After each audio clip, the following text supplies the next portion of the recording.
Le fait de priver de manière si brutale des citoyens de leur liberté de déplacement, dans leur autonomie de transport de biens et de personnes, pour des résultats aussi négligeables sur la qualité de l'air, fait que la ZFE constitue une atteinte disproportionnée à la liberté de circuler, mentionnée dans l'article 13 de la Déclaration des droits de l'homme et du citoyen de 1948.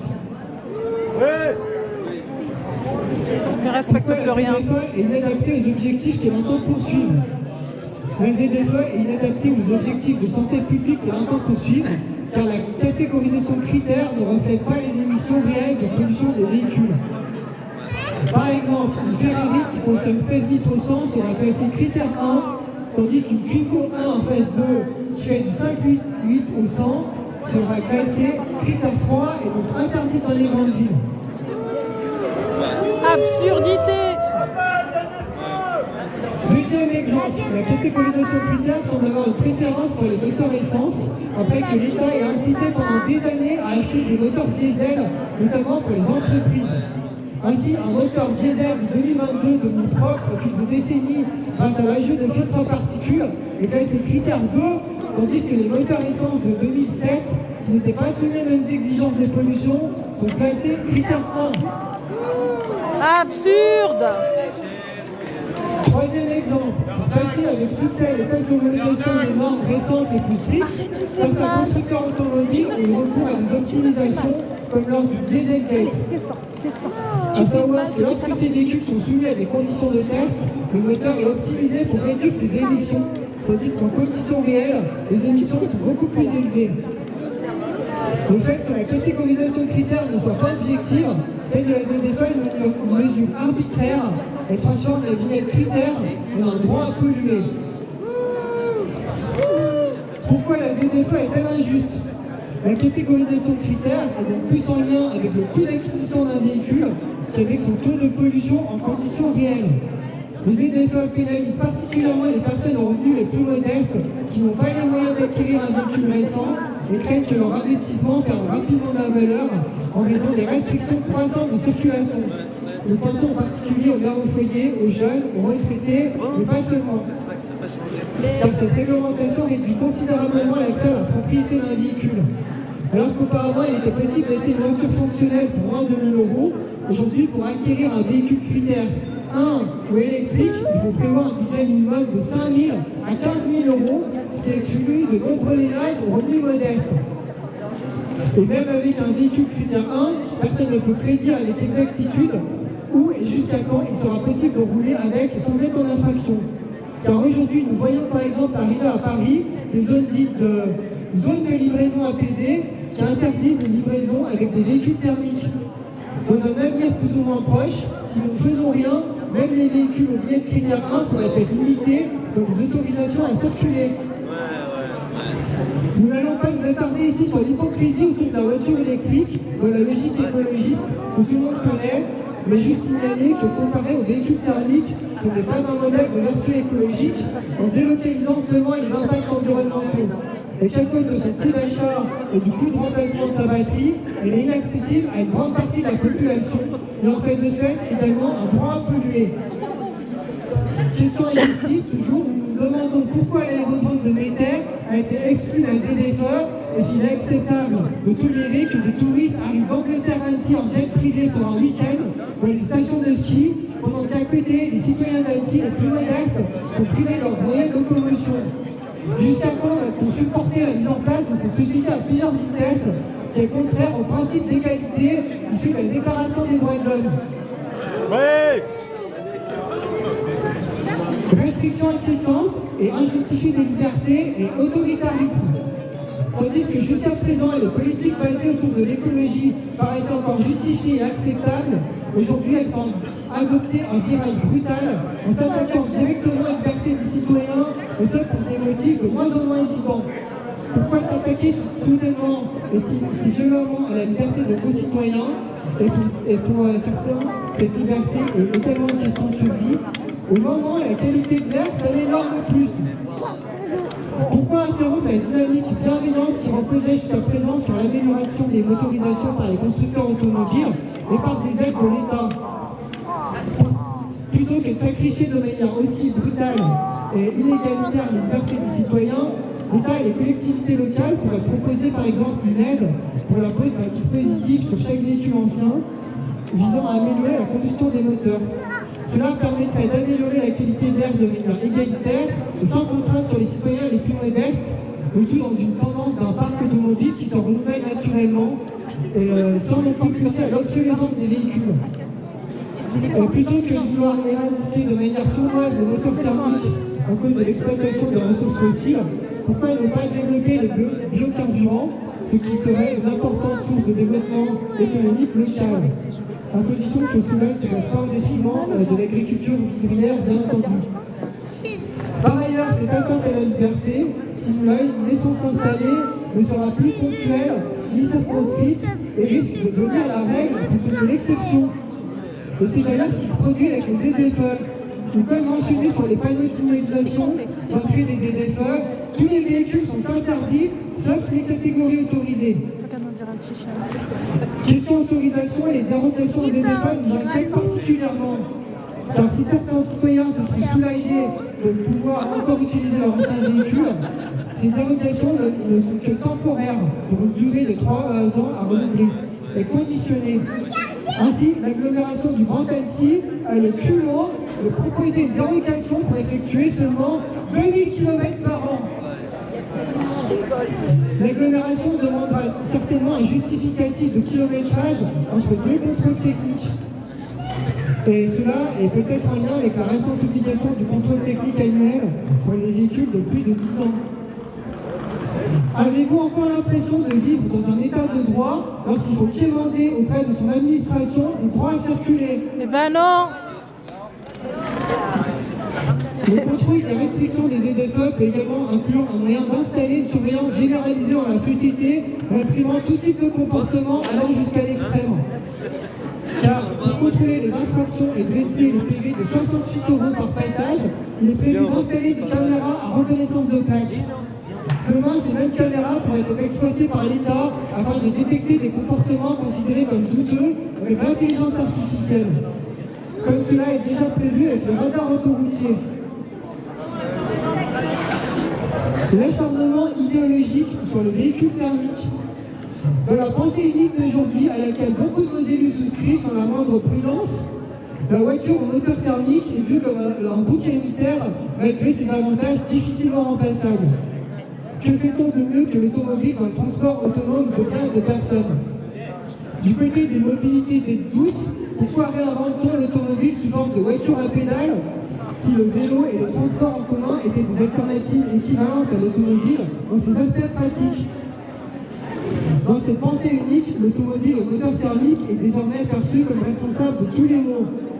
Pollue trop, fait trop de bruit, prend trop de place, et ça malgré toutes les optimisations déjà apportées et encore possibles sur les moteurs thermiques. Dans les années 2010, il est encore question de préserver l'existence des moteurs thermiques grâce au remplacement des énergies fossiles par des biocarburants avec d'algues produits à l'échelle industrielle. Et ce n'est qu'un exemple. L'intelligence humaine est quand même de pouvoir remplacer une ressource par une autre, et en se cherchant des excuses, vous ne parviendrez pas à le faire. La suppression de la voiture, ou plutôt son évaporation quand on veut employer un euphémisme, est devenue la marotte des élus écologistes, dont les élus locaux, de la majorité municipale et de l'agglomération. Il y a donc une véritable chasse à la sorcière qui est lancée contre la voiture thermique, et cela sans réelle concertation avec les citoyens. Nous nous demandons d'ailleurs si cette chasse à la sorcière est motivée par des raisons rationnelles plutôt que des superstitions. Nous avons vu par exemple le maire d'Annecy, François Astorg, justifier la ZFE et son nouveau plan de circulation par une variation de niveau du lac d'Annecy. Il faut savoir que le passage, que le niveau du lac est contrôlé au centimètre près chaque jour grâce à un mécanisme situé au niveau du Chou, laissant une grande marge de manœuvre pour ajuster le niveau du lac pour faire face aux variations des conditions météorologiques. Donc en fait, le maire d'Annecy a sous-entendu qu'il rendait responsable des automobilistes d'Annecy des variations du niveau du lac. Nous attendons donc qu'il démontre son hypothèse devant nos yeux ébahis. Arrête, j'ai dit. Nous tenons à signaler au passage que concernant l'impact des véhicules thermiques sur la population, Les décideurs politiques sont en grande partie responsables de par leurs décisions, et notamment celles allant dans le sens de la concentration de la population dans les grandes agglomérations, en délivrant des permis de construire pour de gros lotissements presque sans limite, et en accusant notamment la maison individuelle de ne pas être écologique. Dans le souci de préserver la liberté du citoyen, il serait plus logique de réfléchir à une meilleure répartition de la population sur l'ensemble du territoire plutôt que de participer à la concentrer, ce qui augmente mécaniquement les impacts des uns sur les autres avec des pollutions en tout genre. Vouloir s'attaquer aux effets plutôt qu'aux causes ne nous paraît pas le signe d'une grande maturité politique. Et toujours question idéologie, les adeptes de l'écologie politique sont particulièrement attachés à l'idée que l'être humain doit faire des sacrifices pour expier des péchés écologiques, ce qui pourrait expliquer le fait que les élus ont si peu de considération pour leurs administrés et leur approche coercitive sans tenir compte de l'égalité de tous les citoyens face à la loi, ce qui sonne faux au regard de la justice sociale qu'ils prônent par ailleurs. Maintenant, je vais vous parler de nos demandes. Donc, dans le but d'atténuer les effets inutilement liberticides de la ZFE-M, nous demandons aux élus locaux de faire tout leur possible pour réduire au minimum les restrictions de circulation en attendant une abrogation nationale de cette loi impopulaire. Au niveau local, nous demandons donc de ne pas exclure les vignettes 5, 4 et 3 jusqu'à la fin de la ZFE créée pour une durée de 10 ans, c'est-à-dire jusqu'en 2035. De réaliser un moratoire pour ne pas verbaliser les particuliers aux véhicules non classés. De ne pas traquer les véhicules par caméra, que ce soit avec des caméras fixes ou avec des caméras mobiles embarquées. Au niveau national, nous exigeons une abrogation pure et simple de la loi et nous invitons à une réflexion de comment s'extraire de l'emprise des contraintes dictées par l'Union européenne et de l'OMS qui définissent des seuils de pollution de plus en plus bas jusqu'à ce qu'une grande partie d'entre nous perde nos libertés. Car comme nous le voyons, les lois sont faites pour que les plus favorisés achètent des droits à polluer pour préserver leur liberté. Et pour rappel, aujourd'hui, comme je vous l'ai dit tout à l'heure, le transport routier représente seulement 20% des émissions de particules fines. Et aujourd'hui, on nous dit que, par exemple, le chauffage au bois est un frein à l'amélioration de la qualité de l'air. Donc attention à ce que demain, pour des raisons de diminution de la population, on n'interdise pas purement et simplement le chauffage au bois, et on peut imaginer d'autres interdictions du genre. Déjà 19, moi je suis malade. Voilà, je vous remercie beaucoup pour votre écoute et votre attention. Merci à toi, Raph. Merci à tous pour votre présence. Liberté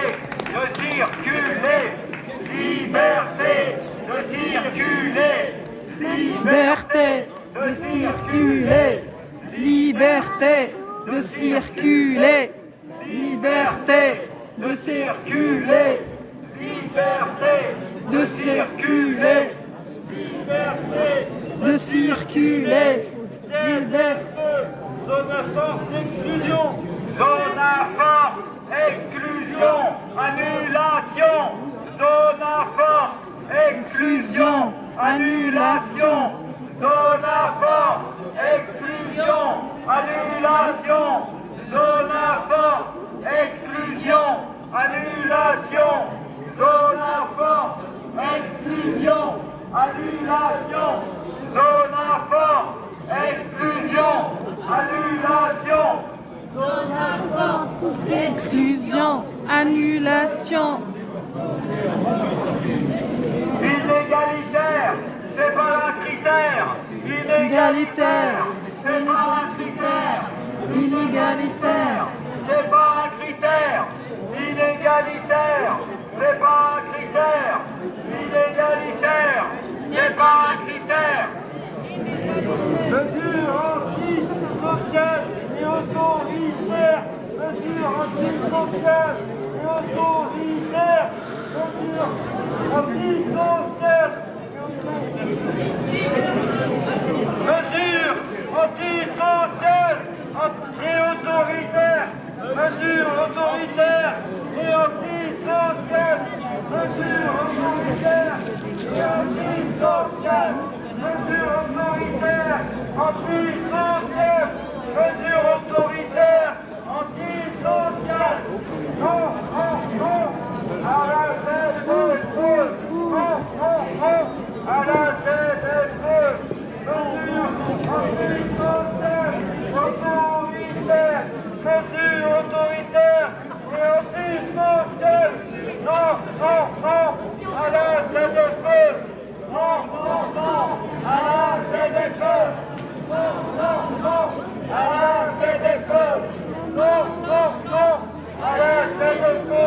Tout sauf écolo, tout sauf écolo, tout sauf écolo, antisocial, autoritaire, tout sauf écolo, tout sauf écolo.